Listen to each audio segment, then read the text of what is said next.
The crystal chandelier above the dining table cost more than the car I drove up the mountain.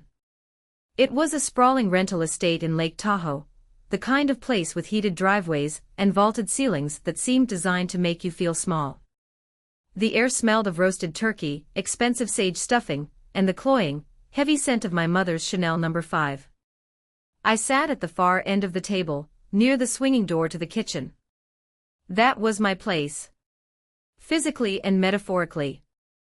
The draft from the kitchen hit my back every time the catering staff bustled in and out, but I didn't complain. Complaining wasn't part of the role I played in the Bennett family production. Attention, everyone. Attention.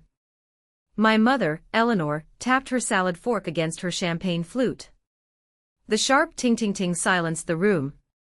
There were 20 guests this year, family friends, business associates of my father, and a few of my sister's high-profile colleagues. They all turned their eyes to Eleanor, who stood there in a shimmering silver dress that hugged a figure maintained by Pilates and surgeries I had paid for. She smiled, that dazzling, practiced smile that didn't quite reach her eyes. "I just want to say how thankful I am," she began, her voice trembling with performative emotion. "To have my beautiful family here. My husband, Robert, the rock of my life. My father raised his glass, looking smug. And my children," she continued, gesturing broadly. "We are so blessed. As many of you know, raising children in this economy is a challenge, but look at what we've produced." She walked over to my sister, Jessica. Jessica was 36, a partner at a corporate law firm, wearing a Rolex that gleamed under the lights. Mom rested a hand on Jessica's shoulder.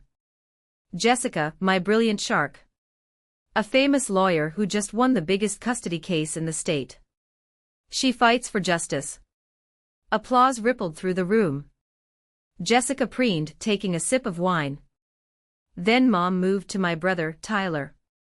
He was 30, currently between ventures, which was code for unemployed and burning through cash. But to Mom, he was a visionary. And Tyler, our entrepreneur. He's working on a tech startup that's going to change the world. So proud. More applause. I stared at my plate, my knuckles turning white as I gripped my napkin. I knew what was coming. I prayed, for once, she would just skip me. Just let me be the invisible ghost I tried so hard to be. But Eleanor never missed an opportunity for a punchline. She turned her gaze to me. I was wearing a thick, oversized wool sweater I'd bought at a thrift store 5 years ago. My hair was pulled back in a messy bun. I looked tired. I was tired. "And then there's Natalie," she sighed, a theatrical sound of disappointment mixed with pity. The room went quiet. "You know, I always say parenting is a lottery. I have 2 daughters. One is a famous lawyer." She pointed back to Jessica. "And the other, well, look at her. The other is basically a beggar." The silence hung for a split second and then it broke. Laughter. It wasn't nervous laughter. It was genuine, raucous amusement. The guests chuckled.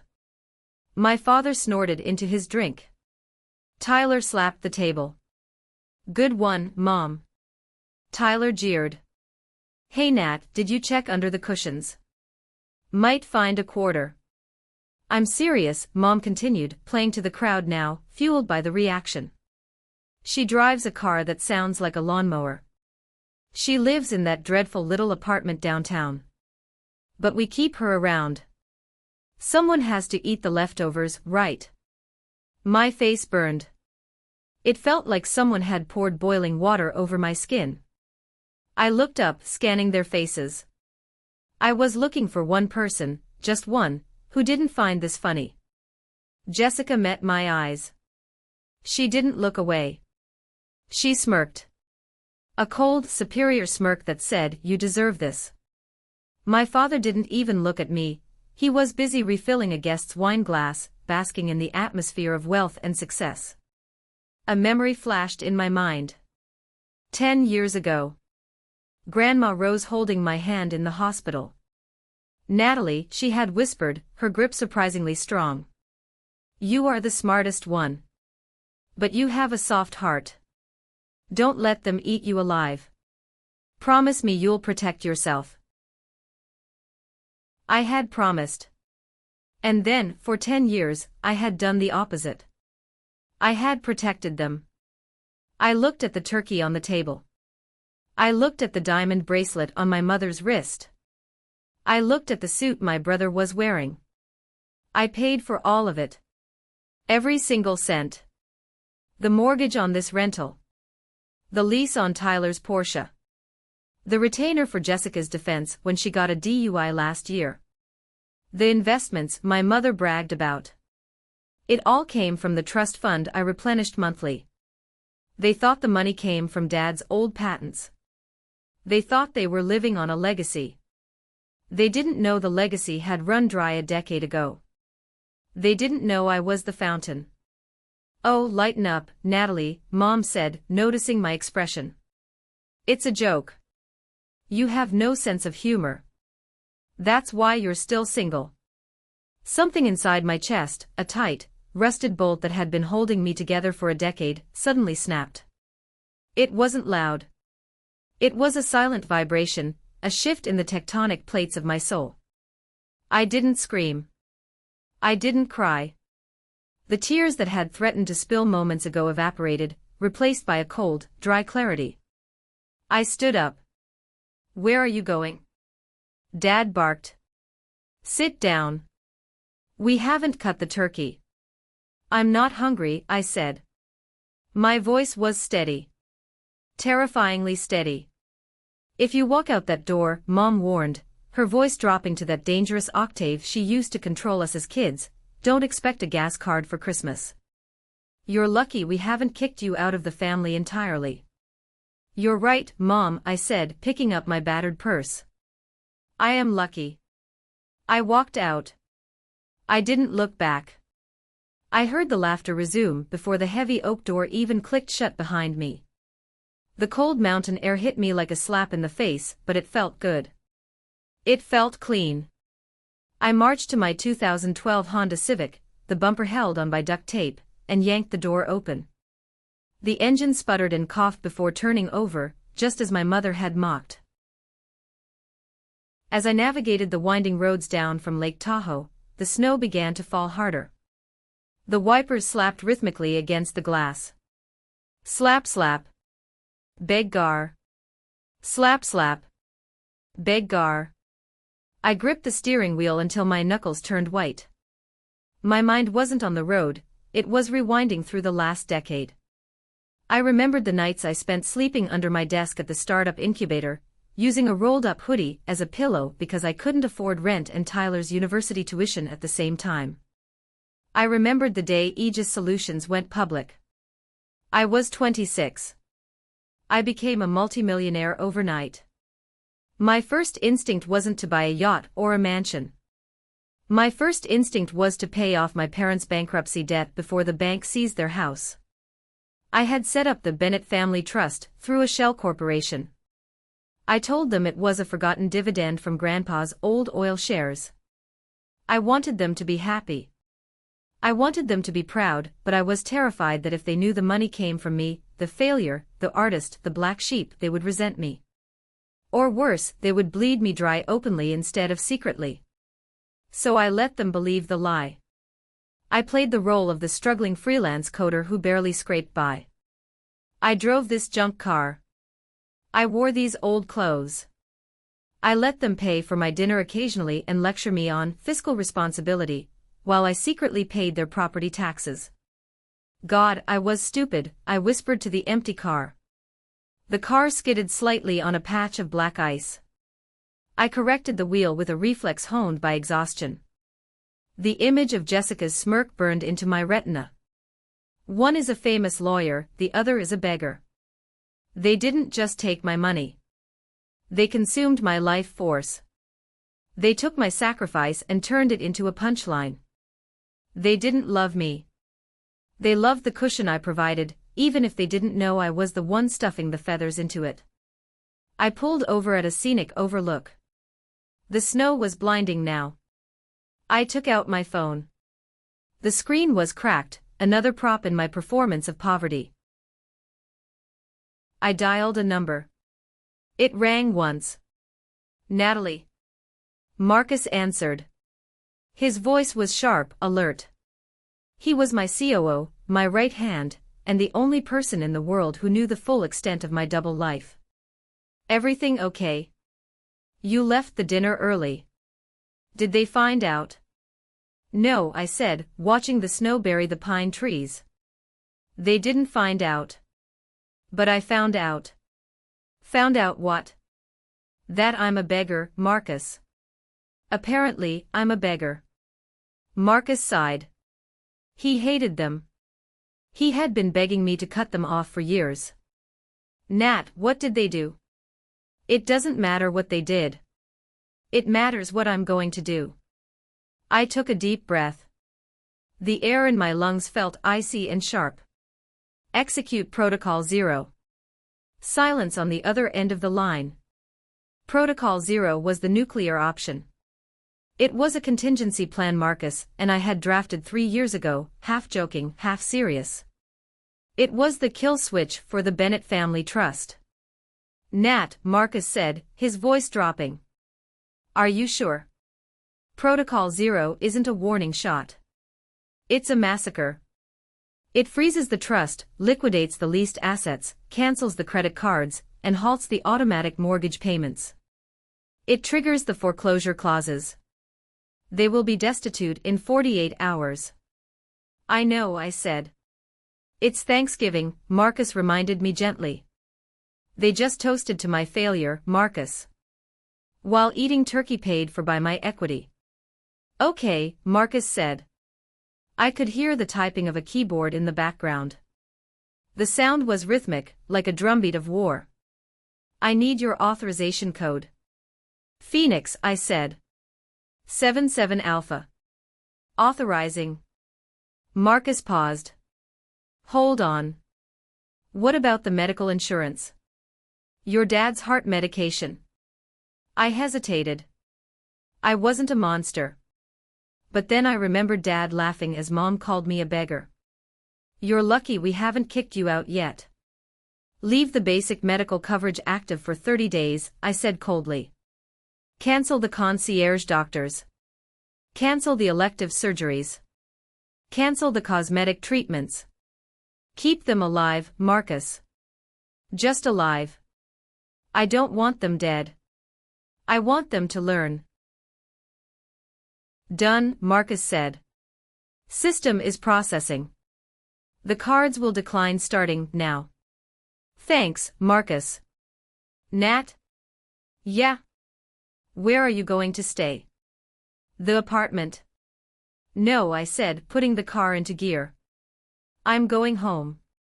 My real home. I'm done hiding. I pulled back onto the highway. The tears were gone completely now. My heart rate had slowed. I felt a strange, terrifying calm. It was the calm of a surgeon picking up a scalpel. It was the calm of a judge delivering a sentence. For 10 years, I had been their ATM, their punching bag, their joke. Tonight, the ATM was out of order. My real apartment was a penthouse in the financial district, 40 floors above the city. It was a fortress of glass and steel, filled with minimalist Italian furniture and modern art. It smelled of lemongrass and expensive mahogany, the scent of success. I walked in, threw my thrift store purse onto the marble island, and peeled off the itchy wool sweater. I stood there in my camisole, looking out at the city lights. This was who I was. I wasn't the girl in the Civic. I was the CEO of Aegis Solutions, a company that provided cybersecurity for Fortune 500 companies. I protected billions of dollars of data. And I had failed to protect my own dignity. I went to my office, a room walled with screens. I sat down in my iron chair and woke up the monitors. It was time to watch the show. I pulled up the dashboard for the Bennett Family Trust. It was a private interface I had built to track the expenses. Usually, looking at this screen gave me anxiety. Today it felt like watching a reality TV show where I controlled the plot. 2 days had passed since Thanksgiving. The system was now fully engaged. Notification, transaction declined. I leaned in. User, Jessica Bennett location, the Lotus Spa and Wellness Center amount, $850 status, rejected insufficient funds. I smirked. $850 for a massage and facial. Jessica, you really needed to prioritize. I clicked on the details. Jessica had tried the card 3 times. Then she had tried her backup card, also linked to the trust. Declined. Notification, transaction declined. User, Tyler Bennett location, Shell Station, premium unleaded amount, $120 status, rejected account frozen. Ouch, I whispered, taking a sip of the vintage Pinot Noir I had poured for myself. That Porsche gets terrible mileage, doesn't it, Ty? Hope you have good walking shoes. The notifications started rolling in faster now, like popcorn popping. User, Eleanor Bennett location, Nordstrom amount, $2,400, handbag, status, rejected. User, Robert Bennett location, The Country Club, annual membership renewal, amount, $15,000 status, rejected contact issuer. This was the receipts phase. I wasn't just cutting them off, I was documenting their greed. I opened a spreadsheet and began compiling the data from just the last 12 months. Eleanor, $145,000. Mostly clothing, jewelry, and social events. Robert, $90,000. Golf, cigars, and vintage wines. Jessica, $210,000. This was the one that made my blood boil. She was a lawyer. She made a salary. Why was she draining the trust? I drilled down into her expenses. Legal fees, settlements, consulting. It looked suspicious.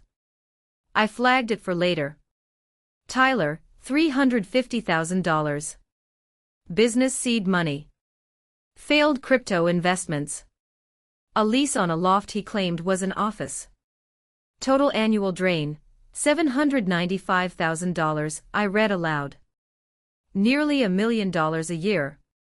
That was the price of their love. And what did I get for it? A seat by the kitchen door and a joke about being a beggar. My phone, which I had left on Do Not Disturb for 48 hours, was vibrating silently on the desk. I flipped it over. 47 missed calls from Mom. 22 missed calls from Jessica. 15 missed calls from Tyler. 3 voicemails from Dad. They weren't worried about me. They were worried about the money. They didn't know I was the money, so they were confused. They thought the magic money faucet had just developed a leak. I opened the banking portal that managed the trust. I could see the logs of their login attempts. IP address, Lake Tahoe rental. Attempts, 15. Error, user locked out. They were frantic. I stood up and walked to the floor-to-ceiling window. Below me, the city moved like a river of light. I felt a strange cocktail of emotions, validation, sadness, and a dark, heavy satisfaction. I wasn't just watching them fail. I was watching them confront reality for the first time in a decade. They were like children who had been carried their whole lives, suddenly dropped onto their feet, and told to run. I went back to the computer and opened the Assets folder. Item, Range Rover, Mom. Status, Lease Default Warning Sent. Item, Porsche 911, Tyler. Status, Repossession Order Generated. Item, the Lake Tahoe rental. Status, Security Deposit Forfeited. Eviction notice pending if balance not paid by noon tomorrow. Checkmate, I whispered. But I knew them. They wouldn't accept this. They wouldn't look in the mirror and say, we spent too much. They would look for someone to blame. And in the Bennett family, when things went wrong, all roads led to Natalie. I unlocked my phone and prepared myself for the onslaught. It was time to let the voices in. I finally turned off Do Not Disturb. The phone practically convulsed in my hand. It wasn't just ringing, it was seizing. A flood of text messages cascaded down the screen so fast I couldn't read them individually. It was a blur of blue and gray bubbles, all screaming the same thing: panic. I sat back, wine glass in hand, and began to scroll through the wreckage. Mom, 10:14 a.m. Natalie, pick up the phone. The bank is making a mistake. The cards aren't working. Mom, 10:30 a.m. Did you touch something? I know you were fiddling with the router last time you were here. You messed up the Wi-Fi and now the bank accounts are down. I laughed out loud. A dark, bitter laugh. They thought the bank accounts were connected to the Wi-Fi. The technological illiteracy was staggering, but the instinct was pure. Bennett, blame Natalie. Jessica, 11 a.m. Natalie, this isn't funny. I have a client lunch and my card was declined. Embarrassing. Call the trust manager. You're the one who talks to the accountants for Mom. Fix it. Tyler, 12:45 p.m. Yo, gas station guy is looking at me like I'm a bum. Transfer me $500 to my Venmo ASAP. I know you have savings, stop hoarding. Hoarding. That was rich. I clicked on the first voicemail. It was Dad. Natalie, it's your father. Look, we know you're upset about the joke at dinner. But this is childish. Hacking the family accounts. That's a federal crime, young lady. Put the money back, or so help me God, I will call the police on my own daughter. My stomach churned. Hacking. They truly believed I was some petty criminal. They couldn't conceive that I had the power to give or take legally. In their minds, I was just the glitch in their perfect system. I decided to answer the next call. It was Mom. Hello. I said, keeping my voice flat. Finally. Eleanor shrieked. Her voice was so loud I had to pull the phone away from my ear. Where are you? Do you know what kind of hell we are in? I'm at home, Mom. Well, get your little computer and fix this, she demanded. The trust account says frozen. The manager isn't picking up. You're good with computers. Fix it. Mom, I said calmly. I can't fix a frozen account. Maybe the money ran out. Don't be stupid, she snapped. The money doesn't run out. It's an investment fund. It grows. That's how money works. Clearly, some hacker got in. Probably because you downloaded one of your video games on the family network. Gaslighting. Textbook gaslighting. She was rewriting reality in real time to make herself the victim and me the villain. Maybe you spent too much, I suggested. The handbag. The Porsche? How dare you count my pennies, she hissed. I sacrificed everything to raise you ungrateful children. I deserve nice things. Listen to me, Natalie. We are stuck in Tahoe. The rental agency says we have to pay another $5,000 or leave by tomorrow. Transfer whatever meager savings you have to my account. Immediately. We'll pay you back when the trust is fixed. I can't do that, Mom. Why not? Because I'm a beggar, remember? Silence. Dead silence on the line. You petty little bitch, she whispered. The venom in her voice was pure acid. You're enjoying this. You want to see us suffer just because you can't take a joke. It wasn't a joke, Mom. It was the truth. You said I was a beggar. Beggars don't have $5,000 to lend. If you don't send that money, she threatened, don't bother coming to Christmas. Don't bother calling. You are dead to us. Okay, I said. Goodbye, Mom. I hung up. My hand was shaking, not from fear, but from adrenaline. I had done it. I had said no. But I knew it wasn't over. They wouldn't just accept this. They were like cornered animals now.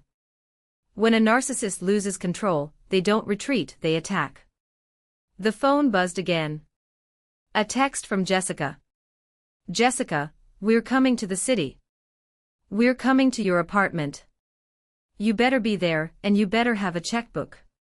Mom is hyperventilating. If she has a heart attack, it's on you. They were coming to my apartment. But they didn't know where I lived. Not really. For 5 years, to maintain my cover as the struggling artist, I had rented a studio apartment in a rundown building in the Lower East Side. I kept a few clothes there, a futon, and some cheap art supplies. It was the stage set for my life as the beggar. That's where they were heading. I looked around my penthouse. The sleek lines, the security system, the quiet luxury. They had no idea this world existed. I grabbed my coat. I needed to get to the decoy apartment before they did. I needed to leave them one final message. This was the end of the second act, and I needed to set the stage for the finale. I took a cab to the Lower East Side. I didn't want them to see the black town car I usually used. The decoy apartment building smelled of boiled cabbage and old cigarettes. The hallway carpet was stained with something that looked suspiciously like rust. It was perfect. It was exactly where they thought I belonged. I ran up the 3 flights of stairs to apartment 3B. I unlocked the door. The room was depressing. A futon with a gray sheet. A wobbly IKEA table. A fridge containing only a jar of pickles and some expired almond milk. I had staged this place meticulously. I checked my watch. Based on the traffic from Tahoe, they would be here in about an hour. They would come storming in, expecting to find me cowering, ready to bully me into emptying my pathetic little savings account to rescue them. I pulled an envelope from my bag. Inside was a single card. No money. No check. Just an address and a time. I placed the envelope in the center of the wobbly table. I took one last look around.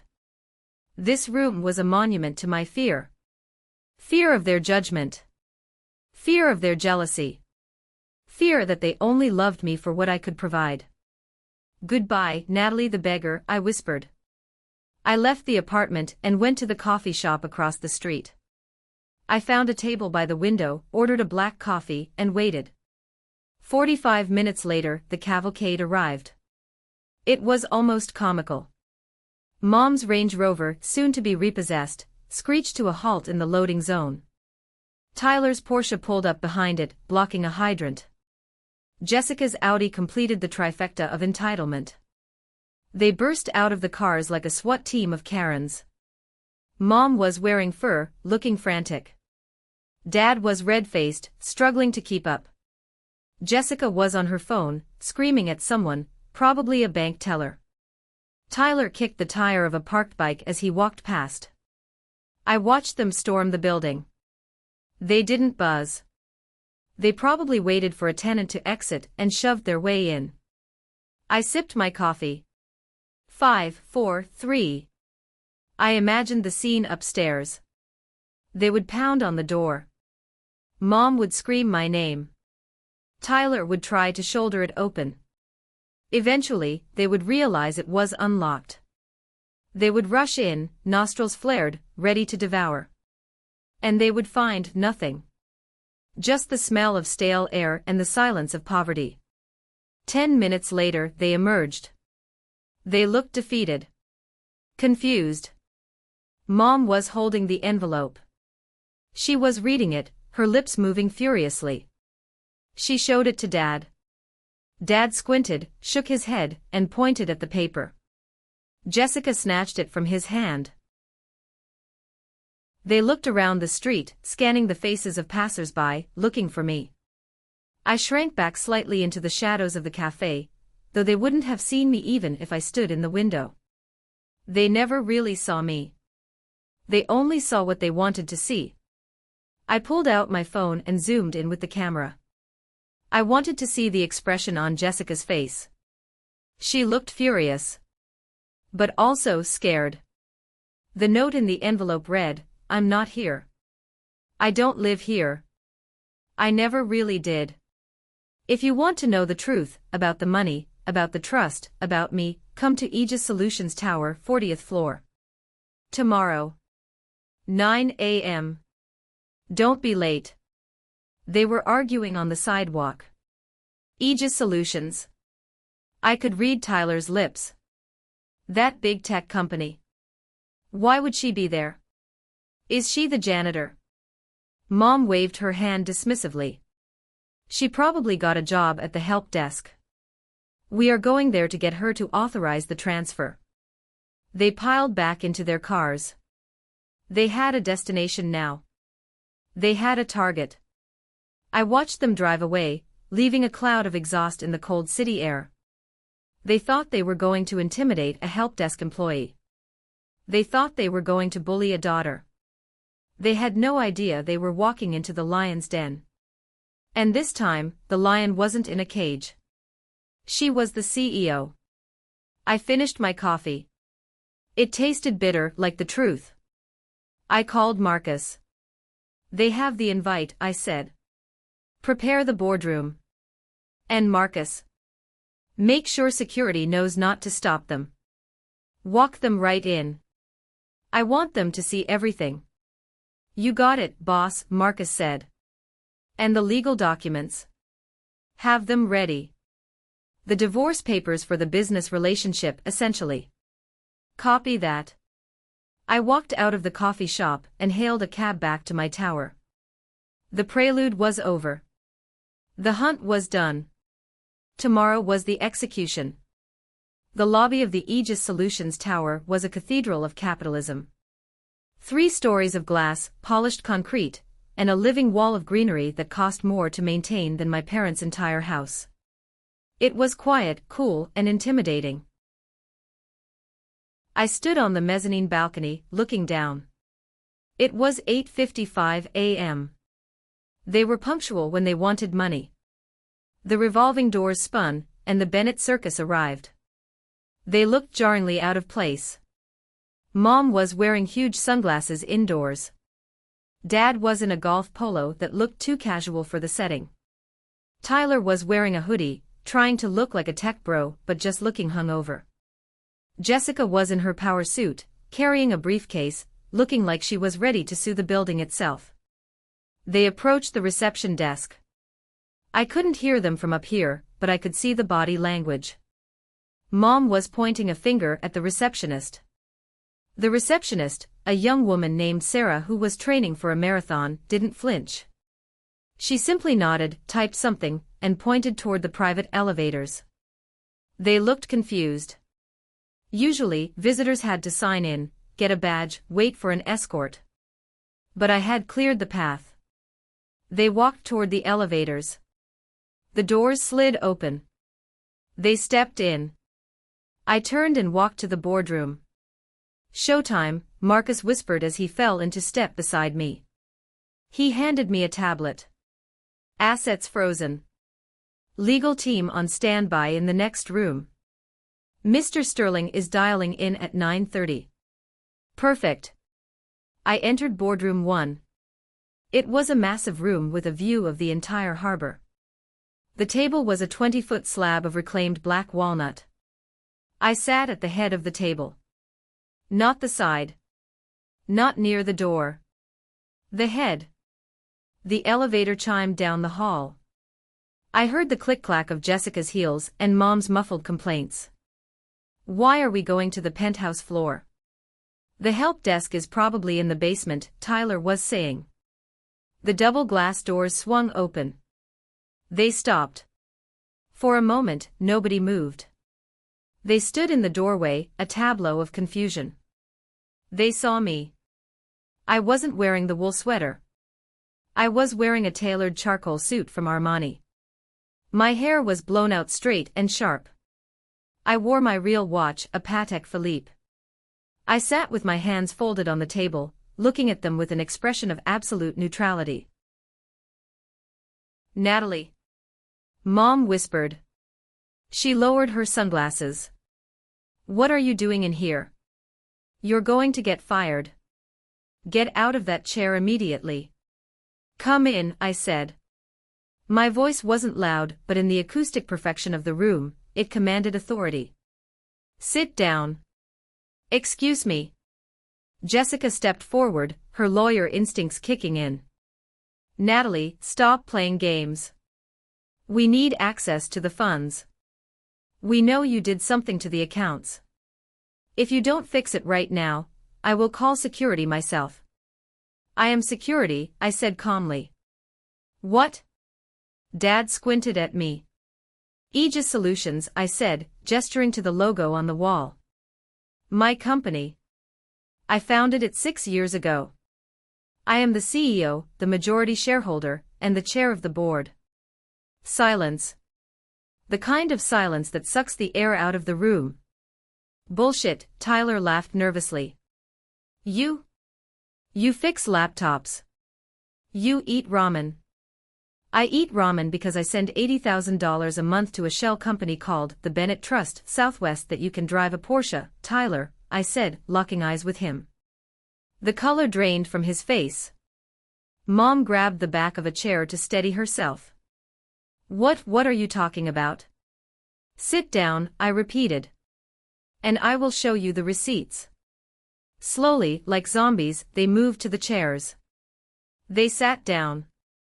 They looked small against the massive backdrop of the city skyline. I tapped the tablet. The giant screen on the wall flickered to life. It showed a flow chart. At the top was Aegis Solutions. An arrow pointed down to Natalie Carter, Bennett. An arrow pointed from me to Shell Corp Alpha. And from there to the Bennett Family Trust. You lied, Mom gasped. You said the money was from Grandpa's oil stocks. Grandpa's oil stocks dried up in 2010, Mom, I said. You went bankrupt in 2014. Remember? The foreclosure notices. I paid them. I bought the debt. I own your house. I own your cars. I own the debt on Jessica's student loans. I own the lease on Tyler's failed gym equipment.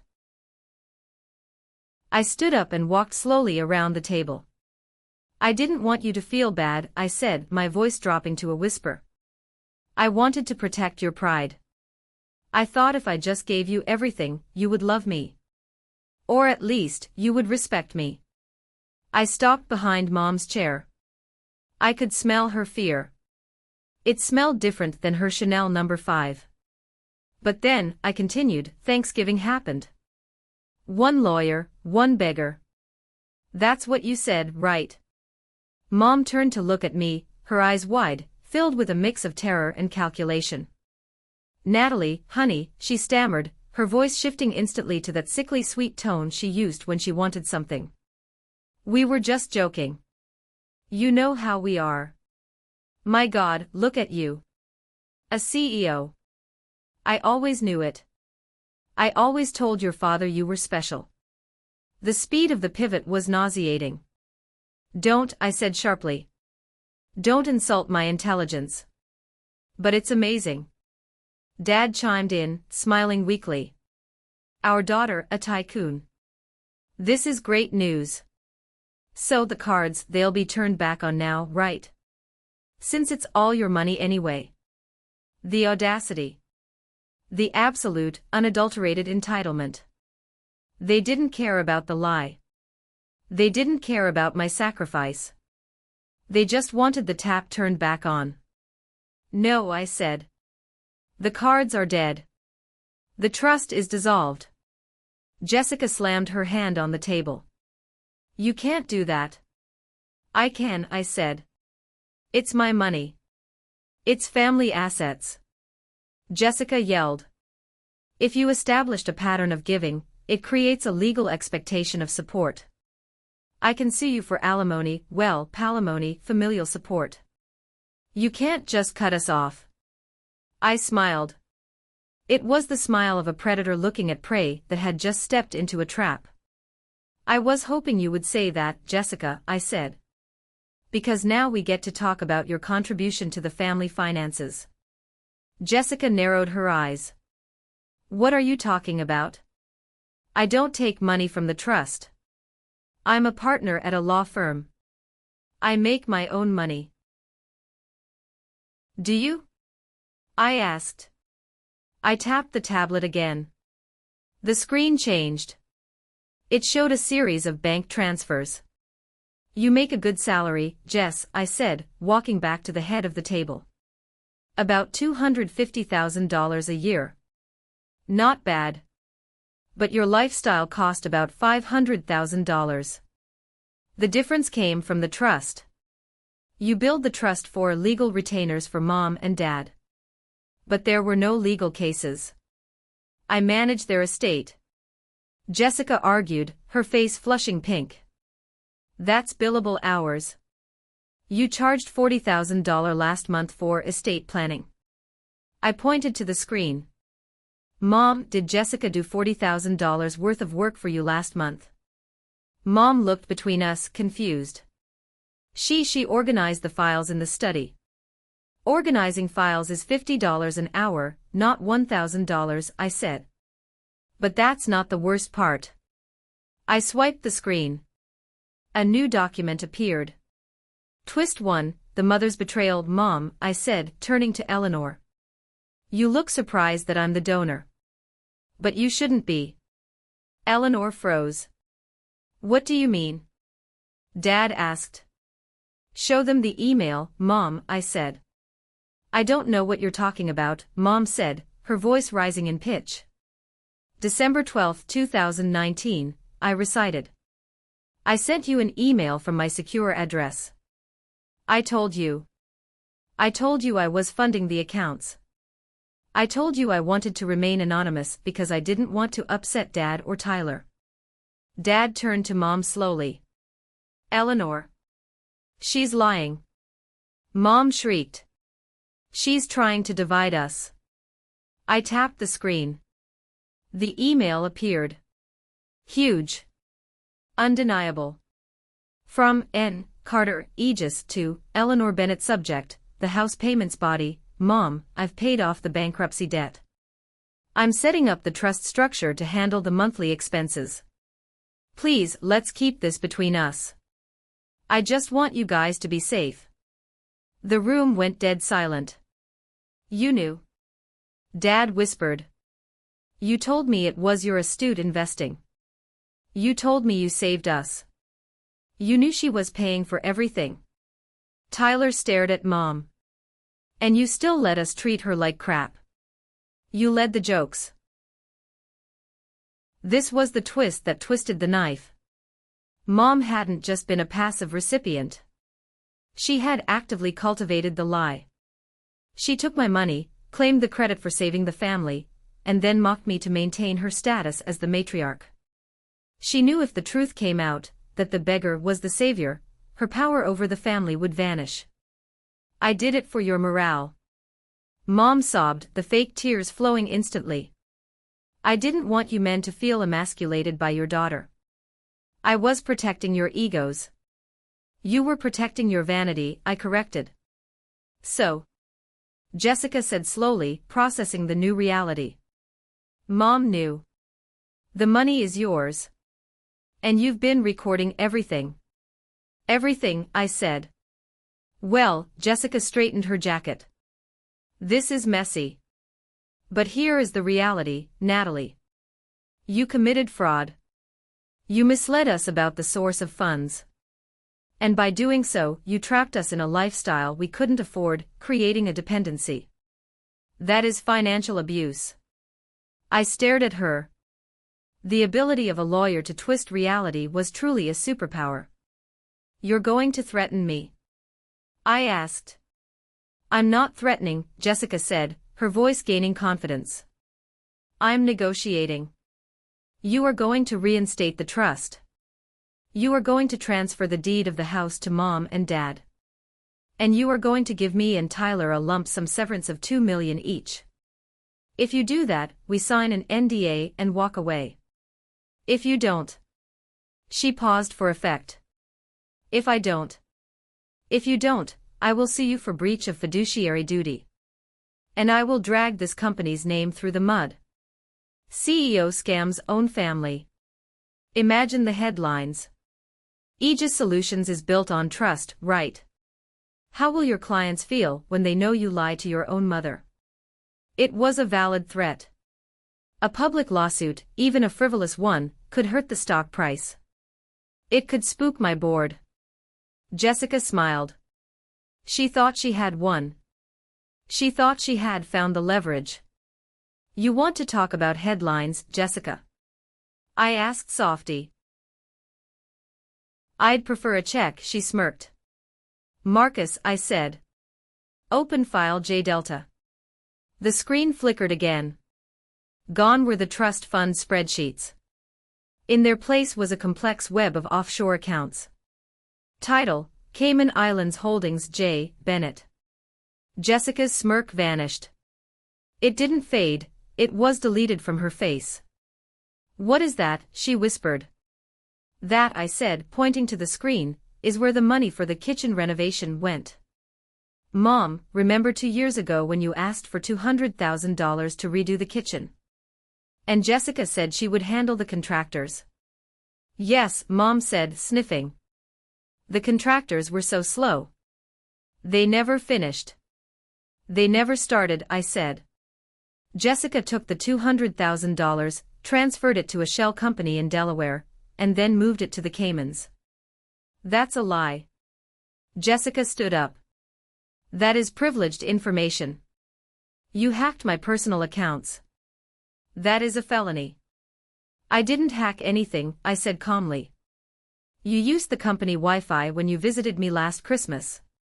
You used your work laptop. You logged into the trust portal. You accepted the terms of service. Did you read the terms of service for the Aegis Guest Network, Jessica? She went pale. Section 4, Paragraph 2, I recited. All traffic on Aegis networks is subject to deep packet inspection for security purposes. You spied on me, she hissed.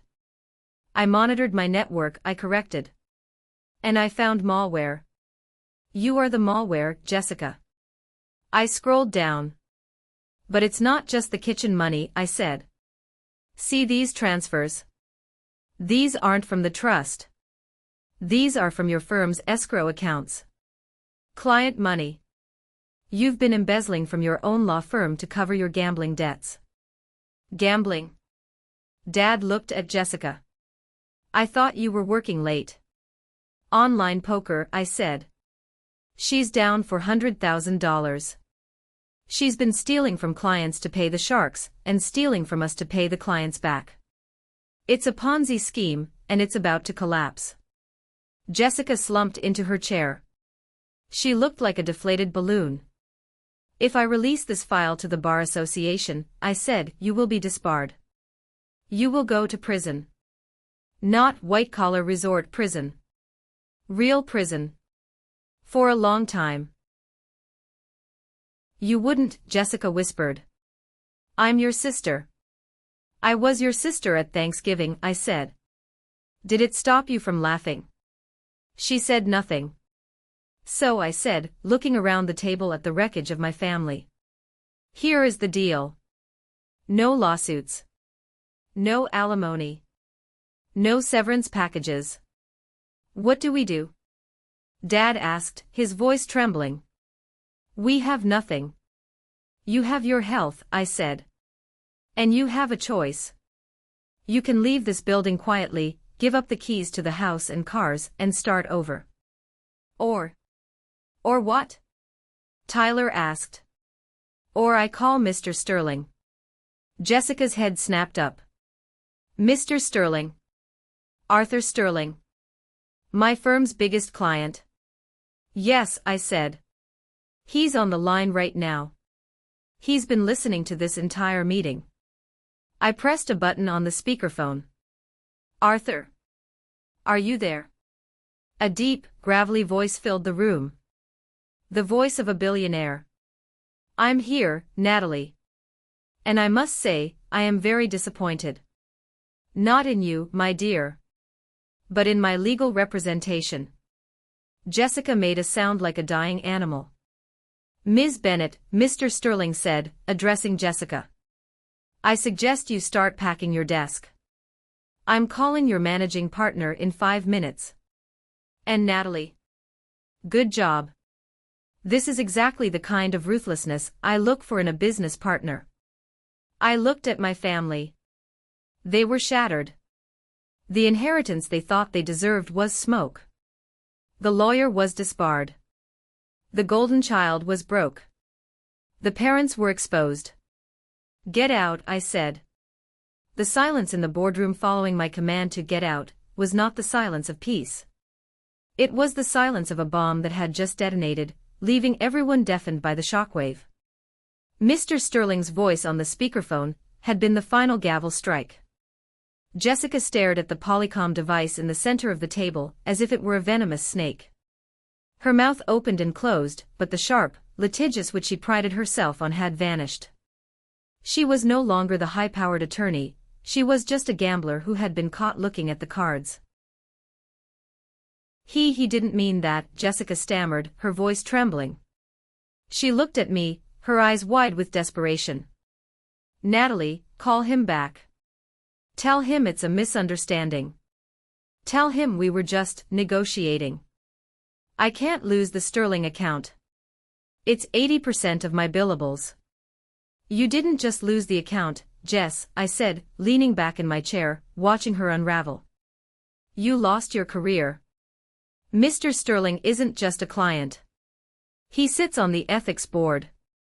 When he calls your managing partner, it won't be to complain about billing hours. It will be to report a crime. You did this. Mom screamed. She jumped up, knocking her chair over. The sound echoed violently in the glass room. You destroyed your sister. Are you happy now? You jealous, spiteful little wretch. I didn't flinch. 10 years ago, that tone would have made me cry. It would have made me apologize for existing. Today, it just sounded like noise. I didn't force Jessica to gamble, I said calmly. I didn't force her to embezzle. And I certainly didn't force her to treat me like a servant for a decade. Gravity isn't malicious, Mom. It just pulls things down when they lose their support. I was the support. I just stepped away. We are family. Dad bellowed, his face turning a dangerous shade of purple. He slammed his fist on the table. You don't ruin family. You fix this, Natalie. You fix this right now. You have millions. Pay Sterling off. Cover Jessica's debt. Buy the house. It's pocket change to you. I looked at my father. I looked at the man who had sat at the head of the table my entire life, eating food I paid for, drinking wine I bought, and judging me for not being successful enough. Pocket change, I repeated slowly. Do you know how I made that pocket change, Dad? He blinked, taken aback by the coldness in my voice. I made it by working 18-hour days while you were golfing, I said. I made it by sleeping in a server room because I couldn't afford rent and your heart medication at the same time. I made it by building something of value while you were busy teaching your children that value only comes from appearances. I didn't know, Dad muttered, looking away. You didn't want to know, I corrected. Ignorance was comfortable. Ignorance came with a country club membership. Tyler, who had been silent, suddenly laughed. It was a manic, broken sound. So that's it, he asked, wiping his nose with the sleeve of his hoodie. We're just done. I have to give back the Porsche. The Porsche is leased under Bennett Trust Holdings, I said. The lease is in default as of this morning. The repo team is already tracking the GPS. But I have a date tonight, Tyler whined. The absurdity of it almost made me smile. His life was imploding, and he was worried about a date. I can't pick her up in an Uber, Nat. Come on. Just one more month. Let me keep the car for 1 month. No, I said. Why are you doing this? Mom wailed, sinking back into her chair and burying her face in her hands. Why do you hate us so much? This was the question I had been waiting for. I don't hate you, I said softly. I tried to love you. I tried to buy your love with a house, with cars, with a lifestyle you didn't earn. But I realized something on Thanksgiving. I stood up and walked to the window, looking out at the city that I had conquered while they were sleeping. I realize that you don't love me, I said, turning back to face them. You love the lawyer daughter. You love the entrepreneur son. And you love the money. But the beggar daughter? The one who sat by the kitchen door. You despised her. You mocked her. And the tragedy is, she was the only one who was real. That's not true, Jessica whispered, tears finally streaming down her face. We loved you. You laughed, I said. When Mom called me a beggar, you laughed. You smirked. You didn't defend me. You enjoyed it. That laughter was the receipt, Jessica. And now I'm processing the return. Jessica slumped forward, her head hitting the mahogany table. She sobbed, a guttural, ugly sound of total defeat. The high-powered attorney was gone. All that was left was a frightened child who had been caught stealing from the cookie jar. But I couldn't stop now. If I stopped now, if I showed an ounce of the weakness they called mercy, they would latch back on like leeches. They would drain me until I was dry again. I had to cauterize the wound. Marcus, I said into the intercom. Send in the transition team. Transition team? Dad asked, fear spiking in his eyes. What does that mean? Are you having us arrested? No, I said. I'm not sending you to jail, Dad. I'm sending you to reality. And trust me, for people like you, reality is a much harsher prison. The doors opened. It wasn't the police. It was for members of my corporate security team, led by the head of security, a massive former Marine named David. They weren't carrying weapons. They were carrying cardboard boxes. What is this? Mom asked, clutching her purse. Asset recovery, I said. You walked in here with property that belongs to the dissolved trust. You aren't leaving with it. David stepped forward, his face impassive. He placed a plastic bin in front of each of them. Please place all trust-funded electronic devices, vehicle keys, and credit cards in the bin, David said. His voice was polite but left no room for argument. You can't take my phone. Tyler shouted, jumping up. My whole life is on there. My contacts, my crypto wallets. The iPhone 15 Pro Max was purchased on the corporate Amex 3 months ago, I said, looking at the spreadsheet on the screen. It's company property, Tyler.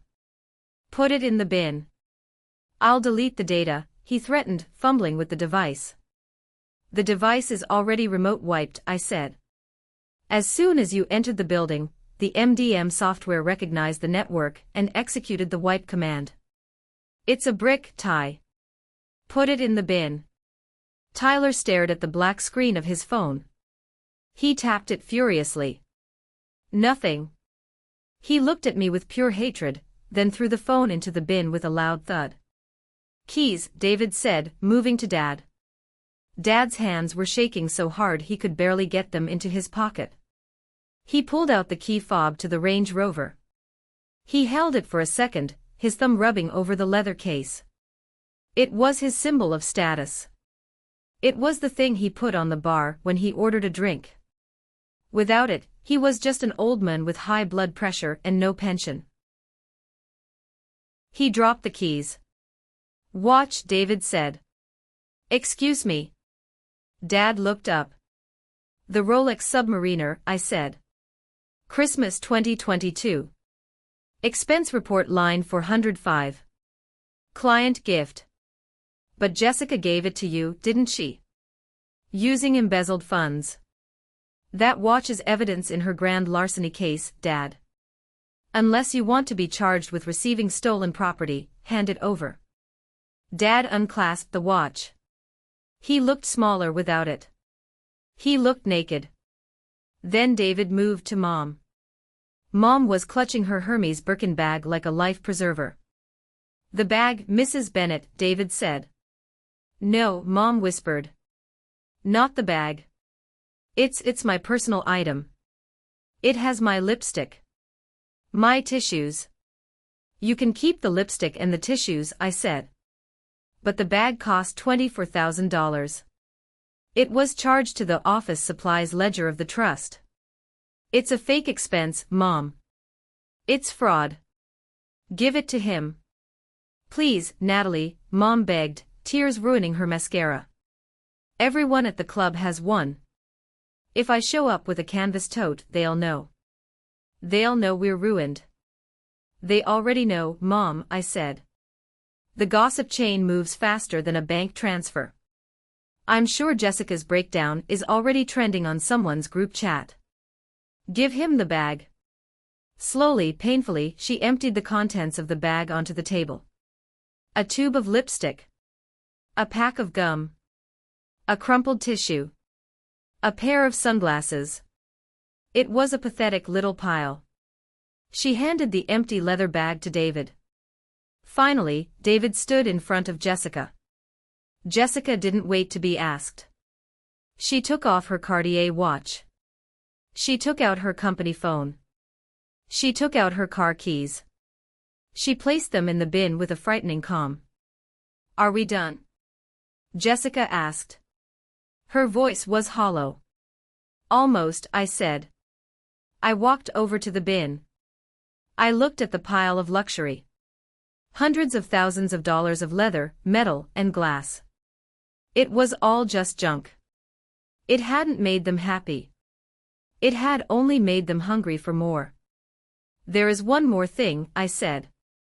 I pulled a single, plain white envelope from my jacket pocket. "You are currently homeless," I said. "The Tahoe rental evicted you this morning. The house in the suburbs is being listed for sale tomorrow to cover Jessica's embezzlement debt, so she doesn't go to prison immediately. I'm doing you that one kindness. I'm liquidating the assets to keep my sister out of a jail cell." "You're welcome." Jessica flinched but nodded. She knew it was a better deal than she deserved. "So where do we live?" Dad asked, his voice trembling. "On the street?" "No," I said. "I own a building. An investment property in Queens. It's a walk-up. 4th floor. No elevator. 2 bedrooms, 1 bath. Queens." Mom gasped. "We can't live in Queens. It's so far from the club." "You aren't members of the club anymore, Mom," I said. "The membership was cancelled yesterday." I tossed the envelope onto the table. It slid across the polished wood and stopped in front of Dad. "Inside are the keys to apartment 4B. The rent is paid for 6 months. The utilities are paid for 6 months. There is a stipend card with $2,000 a month for groceries. That is enough for food but not for wine.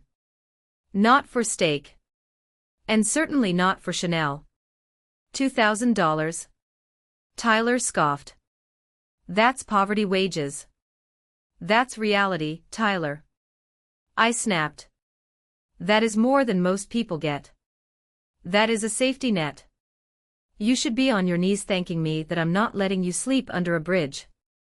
I took a deep breath. "You have 6 months," I said. 6 months to get jobs. 6 months to learn how to budget. 6 months to become human beings instead of parasites. After 6 months, the rent is your responsibility. If you can't pay, you will be evicted.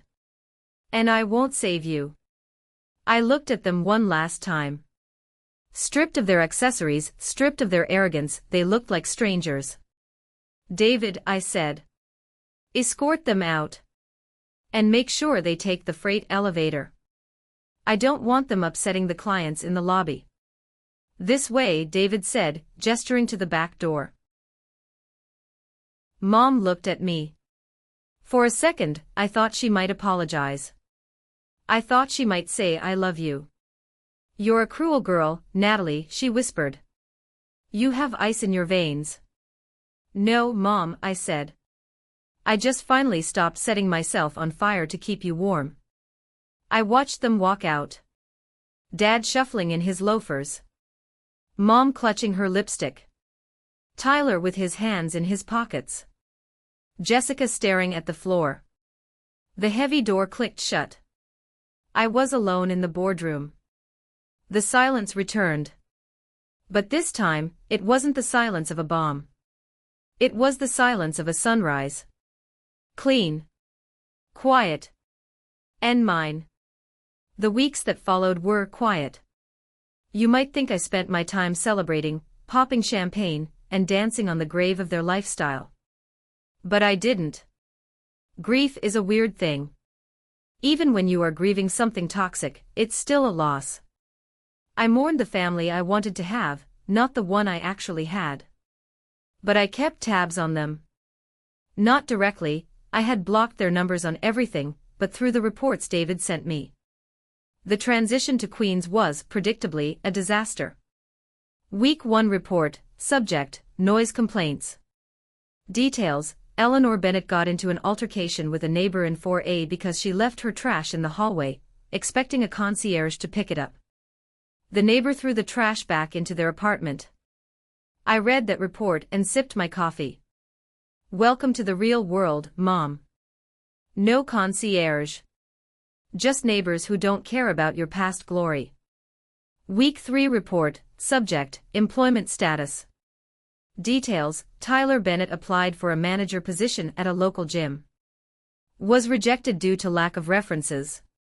Currently working as a stock clerk at Home Depot. Attendance is spotty.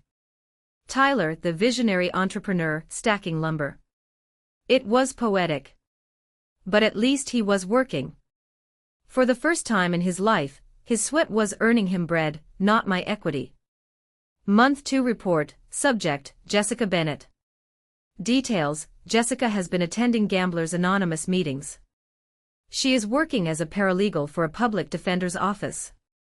The pay is minimum wage. She takes the subway.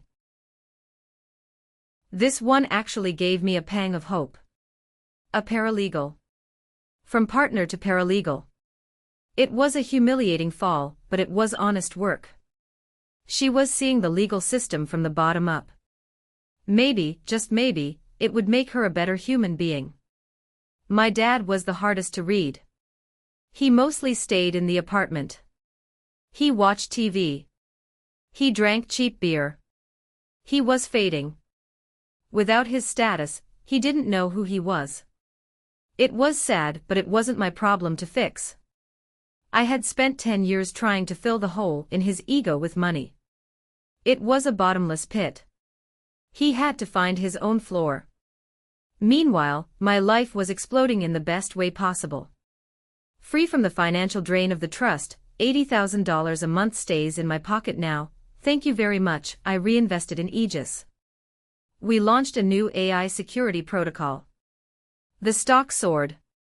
But more importantly, I started living. I bought a cabin in the mountains, not a rental to impress people, but a small, cozy place just for me. I started painting again. Real painting, not just doodles between meetings. I met someone. His name is Mark. He's an architect. He drives a beat-up truck and doesn't know how much money I have, and he doesn't care. He likes me because I make him laugh, not because I pay his mortgage. 6 months passed. The deadline for the rent stipend approached. I wondered if they would call. I wondered if they would beg. On the last day of the 6th month, an envelope arrived at my office. No return address. Inside was a check. It was for $1,800. There was a note, written in Dad's shaky handwriting. Natalie. We couldn't make the full $2,000 rent this month. Tyler's hours got cut. Mom is trying to sell her vintage scarves on eBay. This is all we have. Please don't evict us. We will have the rest next week. I stared at the check. $1,800. It was barely pennies to me. But to them? That $1,800 was blood, sweat, and tears.